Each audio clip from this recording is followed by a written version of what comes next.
What's going on, everybody? Welcome back to the Next Gen podcast. We have myself here as well as Chris and Abigail and Diego, our Springs College intern for youth.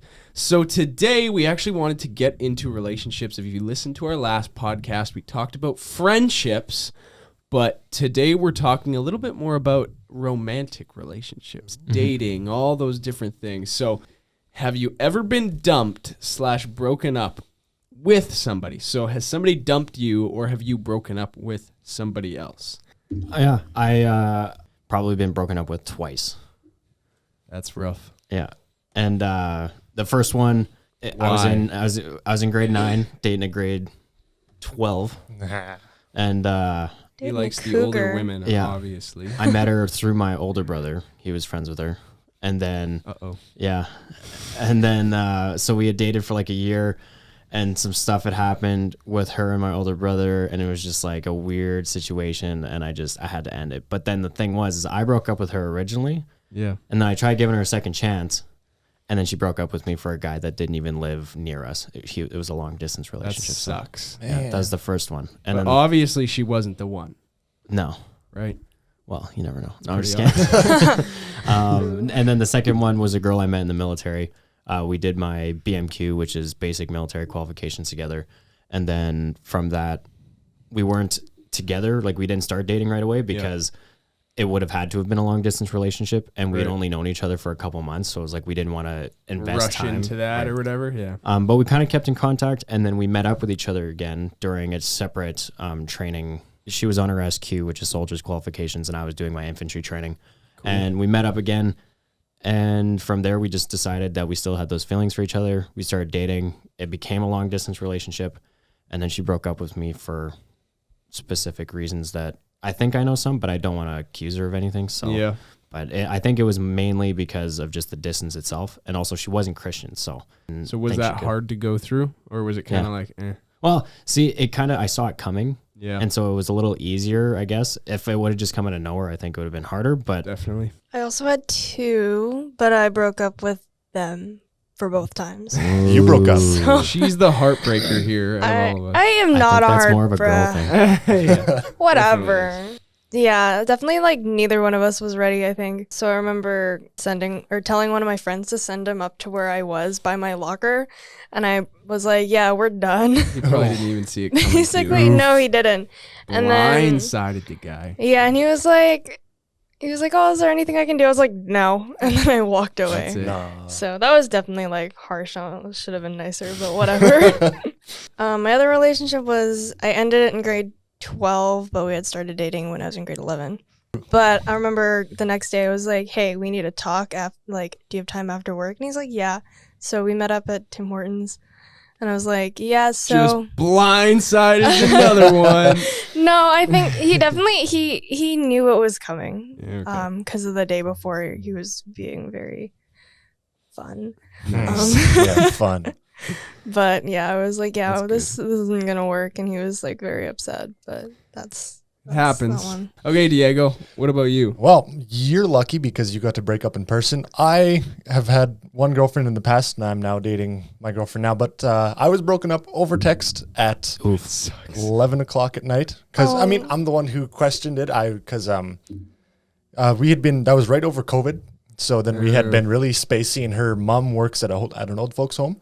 So then she was pulling the excuse that her mom doesn't want us to be together so that she doesn't get germs and doesn't get the thing. And it was a valid reason for 3 months. And so then until one time she was like consistently not answering my text messages and just not being there. And so then I asked, and so then I saw the 3 little dots, dot, dot, dot, dot, dot, dot for like an hour. And I'm like, here it comes. Yikes. yeah. So then that was tough. And granted, I saw it coming, but it was still emotionally numbing because I had literally been waiting on her for grade 9, 10, 11, and then a year out of high school. Yep. And so then I was waiting on her for so long so we could date. And then I think we were dating for about 6 months. So it was not good to get broken up with over text. No, I would not. Appreciated it in person a lot more. Okay, I'm different though because I'm not really good with words. I'm not really good with explaining emotions through words. So like physical words, like for me, communicating through texting is a lot easier. in terms of Okay. what I want to get across. Make sure you are saying exactly what you want to say. Yeah. It made it really easy to move on and not having to see her Okay. and like just kind of So that makes sense. move That's a through it. different way to look You at know, it. yeah, maybe we aren't 100% right on that. Diego, you might have something there. I would say though, if you're dating somebody for a while, I feel like the right thing to do is meet up in person and discuss your problems, you know? And Yeah. then if you're going to break up with them, do it there. But I guess for some people, I feel like a lot doesn't of matter. people don't do that either. They just like Yeah. they don't even discuss what the issue That's is. true. They just go, I'm done Bye. with this, and then Like it's over, right? Abigail. It's like, we're done. I was in grade 10. I was in just grade kidding. 10. I'm just kidding. In high school, it's almost like you want to date just for, like you kind of said, it's like a status of when you're dating somebody. And I have to confess, when I was in high school, I didn't start dating till I was done high school. Like I didn't date anybody else, nothing like that. It was probably more for the fact that nobody was really into me than anything. So, you know, like maybe I would have, Same. No but one was into you. I don't know. but at the time obviously not. But anyways, I was in like grade 10 and all of my friends were dating, like all of them. They all had a boyfriend or a girlfriend, not that their relationships even lasted, but they started dating and like I was feeling down about myself, and it was the summer and I was like, wow, all my friends have somebody to hang out with, like they're all hanging out with their boyfriend or their girlfriend, but I have nobody. So I kind of got a little bit desperate where I was just kind of looking for anybody, and I ended up actually like DMing this girl on Instagram, which I personally think it's way better to meet somebody in person and kind of establish that relationship before. Either way, I didn't do that. So I messaged this girl and we start talking, and it's obvious that like she likes me and I like her, I guess. But the truth was that I didn't really like her all that much, but I talked to her for like 2 months straight. And the only reason I was talking to her was because I was kind of just jealous that all my other friends were dating, and I was just trying to date. And then when I realized this, I like kind of panicked and I was like, oh crap, what do I do? So I just blocked her and never talked to her again. no. You ghosted her? So And listen, mean. that was all on me. Like I'll take the full blame for that. I hope I you will. shouldn't have done that. And that was a big mistake that I made. But like I said, when you're dating just to date, a lot of the time that's what you're going to end up with, and you're just going to find anybody that's willing to date you and be like, okay, this is fine. But the truth is, it's a massive waste of time, and you're probably going to end up leading somebody on and breaking their heart a couple months down the line like I did. So I wouldn't recommend that. But So don't catfish people. I'm not a catfish. You're catfishing. You made her think you liked her. Yeah, so I led her on. I wasn't catfishing. That's her. catfishing. Well, what No, is no. catfishing? I thought that's when you like When you fake who you look like. Is Yeah, it? when it's okay. Well, you still ghosted her. That's Yeah, still I did. so mean. Did you have the stash You- at the time? Of course. Catfishing. Now I have a question from Instagram. Yeah. What do you do if you want to date someone but you're not allowed to? So like if your mom told you you couldn't. Don't do it. Don't do it. yeah, straight up don't do it. Listen to your parents. Respect your elders. But what if it. this person really, really wants to? I think that's a conversation you have to have with your parents. Before me and Alicia had started dating, I wanted us both, because obviously, like, you can just kind of look at the artificial things, right? And you're like, oh, Yeah. this is the reason why I want to date this person. I made me and Alicia, well, I didn't make her, but I said that she should. You told her. I told her she had Jeez. to. No, I said that we needed to come up with a list Yeah. of things, of reasons why we wanted to start dating each other. Because then What was Wait. on the list? tons of things. Well, she said that I was physically attractive, so that was good. Wow. What can I say? But no, it was just, it's that concept, right? So when you're talking about going to your parents about this specific person, before you do that, maybe think of that list of things that are, It's a good idea. it's like, okay, what do I actually like about this person? Why do I want to date them? And if you can't come up with a list of like more than 5 things that are like actual decent, like good Yeah. quality traits about this person, it's like, well, then really, should you even be having that conversation with your parents? But Because, they look good. well, that's not going to last. I have one more. What would you define as cheating? Oh, this is a great question. Yeah, it's a very difficult question. It's very hard to read between the lines. Because there's of just so many things that your There's- significant other could do that's not That's cheating. not cheating. That could be, But it's really looked close. at as cheating. No, in all seriousness, I think if you're asking that question in the first place, something's wrong. Yeah. Like you shouldn't have to go, oh, is this person like cheating, or is this Yeah. person doing something that could be cheating? Because as soon as you have those thoughts, most likely they are, or there's something that you need to work on that. Really, it's not that big of a deal. I think this also falls into the whole idea of like, can girls have guy friends and can boys have girls that are friends while still dating somebody else? So what do you guys think? No. Chris says no. He says no. No. Abigail says No. no. Diego says Conditional yes. Because like conditional yes. I was just about to say, I think that you need to make the you need to figure out what the difference between acquaintances are and friends. Yeah. Because the way I look at friendships, you're going out of your way to emotionally invest yourself into them. You're spending time with them. You're doing all these other things outside of your other relationships, right? That's what makes a friend. So like me with one of my guy friends, we go and we play video games together, or we're going to go and hang out, like get a coffee. We'll go and chat.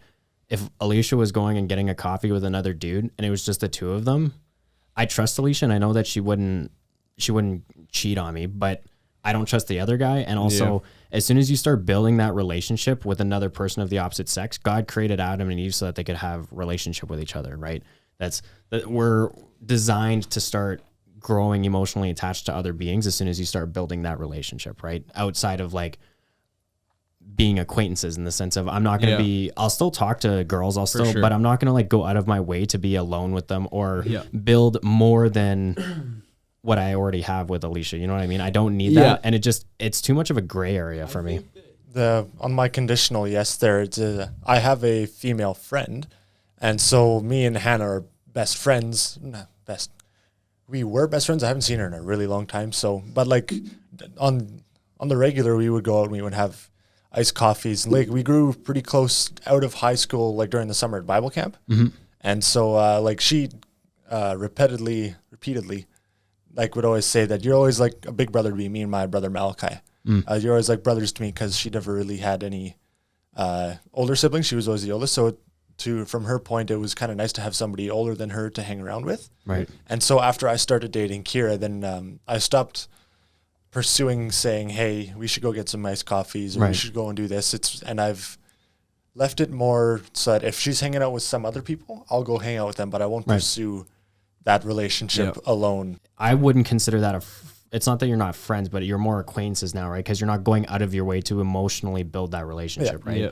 Like texting, like you can text somebody every single day and grow a relationship with them. It doesn't just have to be in person. So you also need to be careful in that way, where you need to set those boundaries of, we're not going to text people of the opposite sex just for fun or just to catch up or just to, get to know each other, because that also can bring doubt in, and that also can make another person kind of wonder like, oh, what are they talking about? And in all, it kind of just creates distrust in your relationship. And anytime there's distrust within your relationship, that sucks. Like, you need to be open, you need to be honest. And well, as soon as like, say now, if you're going through like a rough patch with your relationship, now that's something that's so easily able to just creep in. They're like, well, you're texting her all the time. What are you guys talking about? And it's like, even if it is just a harmless conversation, it's still there. It's still there, right? It's still that added, for sure, aspect. So I just, to me personally, I don't think it's a good thing to do. We have one more question before we're going to finish off this podcast. Can you fall out of love? I don't think falling out of love is a correct term for it, though. Okay. Because when you're falling out of love, you haven't been trying then. And clearly you don't care enough to try. You've just given up. Yeah, I think everybody's so easy to say, I've fallen in love. And then when they don't feel that emotion of love anymore, they wonder, oh no, like, am I falling out of love? Do I really love this person anymore? But realizing that a part of love is trying for the other person. It's doing stuff for the other person. When you just have your mindset on that emotion of love, like even for me, when I first started dating, it was like, I was in that honeymoon phase for a good 6 months where it was just like, well, I just love them because they're alive. And that's good enough. Man, you're breathing? Oh, man, I love you. Exactly. And it was like, you didn't have to try at all. And then eventually that fades away. And then you have this question of, oh no, like, is our love fading away? But then realizing that, like, it's that you have a complete wrong look on it. Love is not just a feeling that you feel emotionally. Love is something that you have to show. It has to be shown by the other person. And it's something you do, because if you don't try for this person anymore, not only are they not going to feel very loved, but they're probably not going to try very hard for you either, because they don't feel like you want them and that you don't feel like they want you. So it's just, love is so much more than a feeling. And I feel like a lot of the time we miss that point. So also, we never even touched on communication. That is like... No, communication's huge. That's the largest part that is important in your relationships. If you don't have communication, your relationship is going to suck. Yeah. Well, after God. Well, yeah. God needs to be your number one at all times. Communication number 2. Communication, I would say, definitely number 2. If you don't communicate well with your significant other, you need to get better at it, or you need to decide that, you know what, this is not something I want to pursue, because communication is what is going to bring you through any trials, any hard times. Communication is going to be the thing. So Yeah, 100%. Yeah. I suck at communication, man. It's so bad. So you're going to break up with her? No, I'm just... Over text. Just kidding, sorry. Over text. No, I won't even remember the time. Please don't No, do that. Yeah. That's all we had to talk about today. So thanks everybody for listening. You can catch us on Spotify, Apple Music, YouTube for that shorter version, as well as Instagram. You can put some questions up there. We're going to answer questions pretty much every single podcast. So you can do that. Follow us at Springs WPG, and we will see you guys next week. So.